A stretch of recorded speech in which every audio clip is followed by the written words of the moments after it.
Hello. This video will be long, so get comfortable.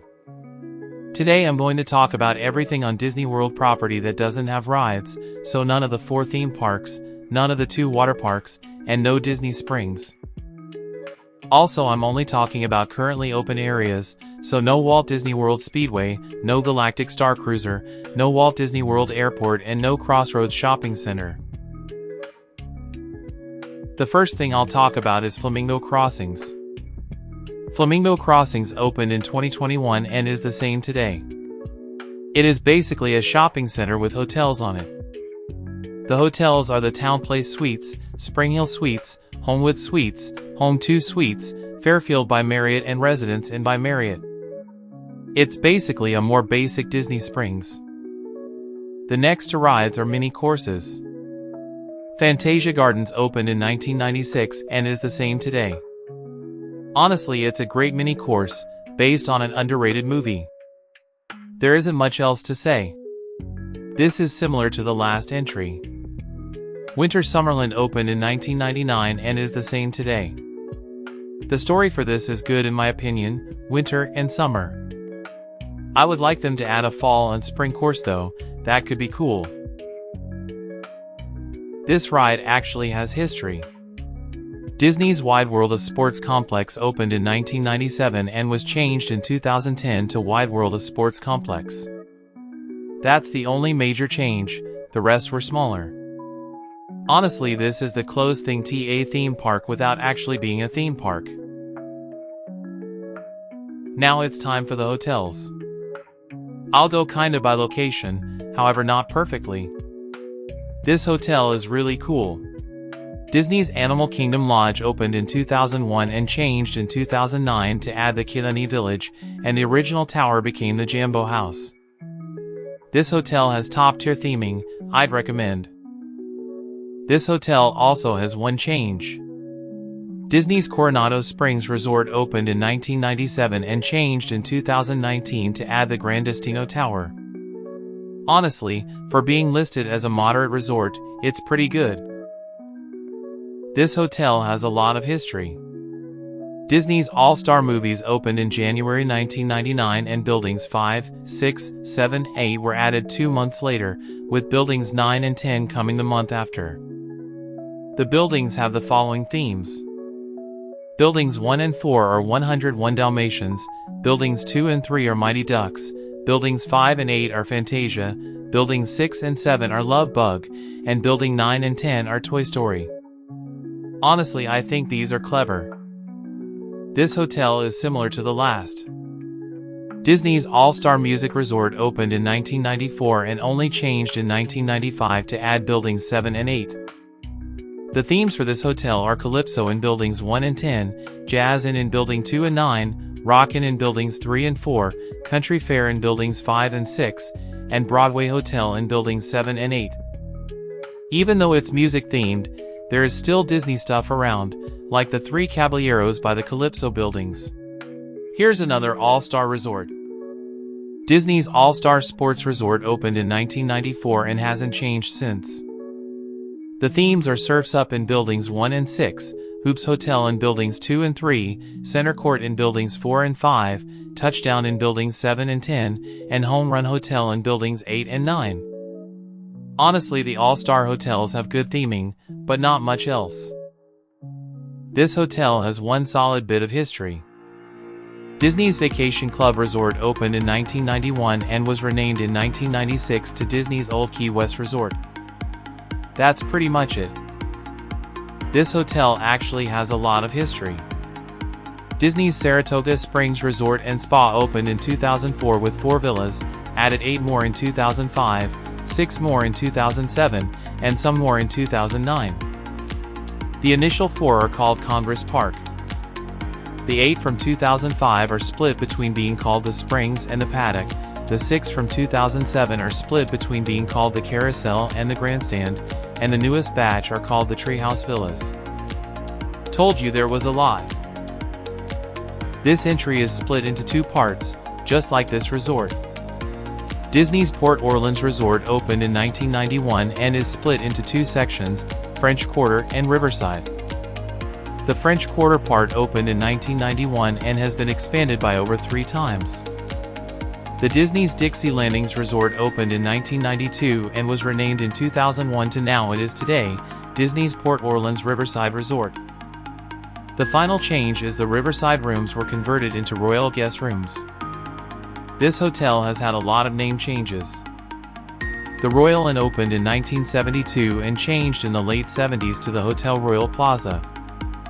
In 2014 it was renamed to the B Resort and Spa, and was renamed again in 2024 to the Renaissance Orlando Resort and Spa. Honestly, this hotel looks really nice and clean. Also, I wonder if it will get another name change on 2034, seeing the pattern of 2014 and 2024. This hotel has a similar history to the last.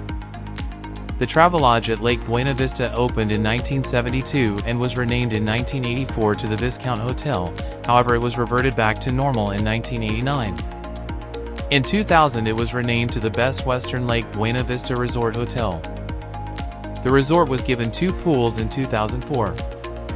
It was changed in 2022 to the Druzy Plaza Hotel Orlando, and that's the final change. Overall, this hotel is basic but decent. This hotel has 2 name changes. Pickett Suites Resort opened in 1987 and changed in 1989 to Guest Quarters Suites Hotel, and then was renamed again in 1995 as how it is today, Doubletree. It has had a couple refreshes in 2005, 2008, and 2023, but those were more minor. Another basic history. The Buena Vista Palace Resort opened in 1983 and changed in 1998 to the Wyndham Palace Resort, however it was reverted in 2006. The only other change was in 2015 to rename it to the Hilton Orlando Buena Vista Palace. I find it funny the only change was Hilton slapping its name on it. This hotel is pretty much the same today as it was opening day. Hilton Orlando Lake Buena Vista opened in 1983 and only really changed in 2001 to refresh, but that's it. Also, it's the second Hilton resort in a row, you're not going crazy. This hotel is a little basic. Howard Johnson's Motor Lodge opened in 1973 and was renamed to Howard Johnson at Walt Disney World Village. The hotel was expanded in 1978 and then renamed in 1995 to Courtyard by Marriott at Walt Disney World Village. Lastly, in 2010 the hotel was renamed to Holiday Inn at Walt Disney World. It's not bad, just a Holiday Inn. After his entry we'll be back to the more themed hotels. Dutch Inn opened in 1972 and was later renamed to Americana's Dutch Resort Hotel and the Americana Dutch Resort Hotel. In 1986 the hotel was renamed to the Grosvenor Resort. In 1988 the hotel was briefly the Best Western Grosvenor, what was reverted after a bit. In 2007 the hotel was renamed to the Regal Sun Resort, and lastly in 2010 became the Wyndham Lake Buena Vista. I think this is the longest roundabout answer I've ever given. This hotel is simple but cool. Disney's Beach Club Resort opened in 1990 and is the same today. This hotel is popular, however it's deserved. It has its own beach, kind of. This hotel is very similar to the last. Disney's Yacht Club Resort opened in 1990 and is the same today. Honestly, I don't have much else input, it's just everything I said about the beach house. This is a hotel shopping mix, however it's more hotels so it's here on the list. Disney's Boardwalk Inn opened in 1996 and is the same, except for the slide was changed for being too creepy. Honestly, this is similar to the Flamingo Crossing, but that was more shopping center and this is more hotel. Also, its theming is great. This is the third newest hotel, but the second newest currently operating hotel. Disney's Riviera Resort opened in 2019 and is the same today. Honestly, this hotel is very good and clean. You can definitely tell it's new. This hotel has elite geography knowledge. Disney's Caribbean Beach Resort opened in 1988 and is the same today. The hotel is separated into 5 sections, being Aruba, Barbados, Martinique, Jamaica, and Trinidad, all of which are real islands. I could nerd about both my hobbies in one entry, theme parks and geography. This hotel legally breaks the law. Walt Disney Dolphin Resort opened in 1990 and is good but a little cheesy. The reason the Dolphin legally breaks the law is anything over 200 feet at Disney World needs a flashing red antenna, but the Dolphin is 257 feet without one, with no official reason to why. Honestly, I really like the look of it. It's just a blue triangle though. This hotel is similar to the last. Walt Disney World Swan opened in 1990 and hasn't changed technically. There was another wing built recently, but that's its own building, so it's its own entry. Also, the Dolphin is a triangle, and this is kinda a sideways oval. This is the newest currently operating hotel, and the second newest hotel in general.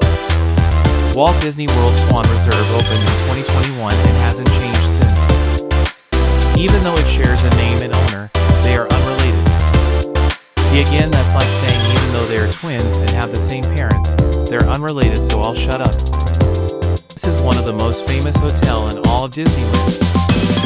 Disney's Contemporary Resort opened in 1971 and had the following changes.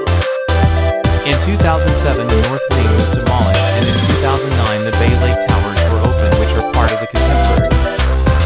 Alike to the Dolphin being a triangle and the Swan being an oval, the Contemporary is an A shape. Also, the Contemporary is the building with the most deaths. I'd like to clarify buildings. This hotel is one of the only Disney hotels with a West Coast sibling. Disney's Grand Floridian Resort and Spa opened in 1988, with the only change being in 1992 to end the convention center. The West Coast sibling in question is the Grand Californian, however they don't really look alike, maybe similar shape? Anyways, this hotel is very nice. This hotel is history dense. Disney's Polynesian Village Resort opened in 1971 and had the following changes. In 1978, a longhouse, Tangaroa Terrace, and second pool was added. In 1985, 2 more longhouses were added and was renamed Disney's Polynesian Resort. In 2014, the name was reverted to the original, and lastly in 2024 the Island Tower was added. Also, the areas are named after Polynesian islands and countries like Fiji, Tonga, and Hawaii. Also, something I heard is the Polynesian is based on Adventureland, the Contemporary is based on Tomorrowland, and the Grand Floridian is based on Main Street. This hotel is cool. Disney's Wilderness Lodge opened in 1994 and only updated in 2000 to add the Boulder Ridge Villas, and in 2017 to add the Copper Creek Villas. Honestly, this reminds me a lot of the Grand Californian, with the wilderness theme. I think this type of atmosphere is my favorite. This is a campground. Disney's Fort Wilderness Resort opened in 1971 and is the same today, but will change in 2027 to add the Disney Lakeshore Lodge. This was connected to the River Country Water Park, which I covered. It is my worst performing video. Anyway, this is very different to the other hotels, as you can see. This hotel looks nice, but you've probably not heard of it. The Four Seasons Orlando Resort opened in 2014 and is the same today. It has its own theming, which is unique to the rest of Disney World. Also, the water amenities look really cool. This hotel is also less well known. The Shades of Green Resort opened in 1973 and has the following changes. The guest swings were added in 1973, in 1986 the resort was renamed to the Disney Inn and was expanded. In 2002 the building was demolished, and lastly reopened in 2004. The name of the hotel comes from the color of U.S. Army uniforms. Also, the reason the place looks like a golf lodge is due to probably the fact it's sandwiched between 2 golf courses. This hotel is also really well known. Disney's Art of Animation Resort opened in 2012 and replaced Epcot Center Ultralight Flight Park. The only change since then was in 2019 to add a Skyliner station. The hotel has 4 themes: Finding Nemo, Cars, The Lion King, and The Little Mermaid. Considering the fact that the Animal Kingdom Lodge is also Lion King themed, it's one of few theming with multiple hotels. This is the last hotel of the video. Disney's Pop Century Resort opened in 2003 and is the same today. The hotel is split up into 5 paths: 50s, 60s, 70s, 80s, and 90s. Also, when it opened, it was left incomplete due to redacting in travel after 9/11, but those buildings became the art of animation.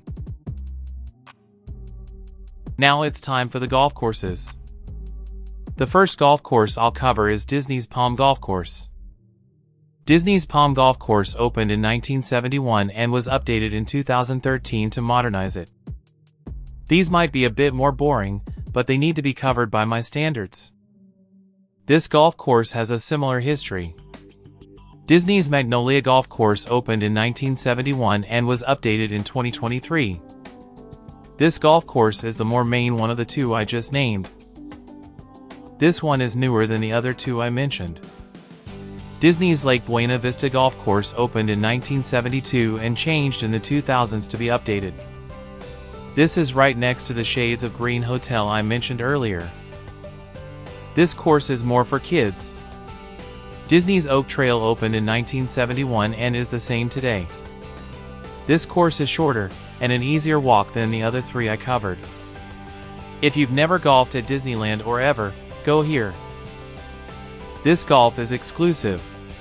Disney's Osprey Wright Golf Course opened in 1992 and was renamed in 2014 to the Tranquilo Golf Course. This golf course is only available to people at the Four Seasons Resort. I hope you enjoyed. This had to be done even if it was boring. The next video will be my last Disney World video for a while, so see you then.